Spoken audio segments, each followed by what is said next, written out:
یہ اے آئی جو استاد ہے،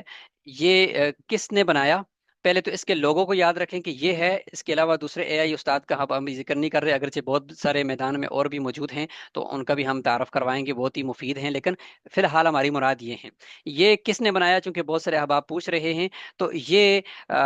کراچی کی ایک معروف اور علمی شخصیت گزرے ہیں، جو پورے پاکستان میں ان کا ایک نام ہے اور پوری دنیا میں ان کا نام ہے، ڈاکٹر عبدالرزاق سکندر صاحب، جو وفاق المدارس العربیہ پاکستان کے صدر بھی رہے ہیں۔ تو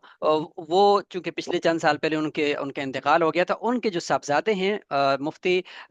یوسف عبد الرزاق صاحب، یہ ان کا انیشیٹو ہے اور یہ ان کا کارنامہ ہے کہ انہوں نے عمرے کے سفر پہ اللہ تعالیٰ نے بات ذہن میں ڈالی پچھلے سال، تو انہوں نے کہا کہ بھئی نوٹ بک علم مارکیٹ میں آ گیا ہے، تو کوئی ایسا کام کرو جو علماء کے لیے اور ریسرچرز کے لیے مفید ہو، تو فقہ حنفی ساری کی ساری انہوں نے اس کے اوپر وہ لے کر آ گئے ہیں، اور اب آہستہ آہستہ تاریخ اسلامی بھی آ رہی ہے، آہستہ آہستہ سیرت بھی آ رہی ہے، بہت ساری کتب اس پہ آ رہی ہیں۔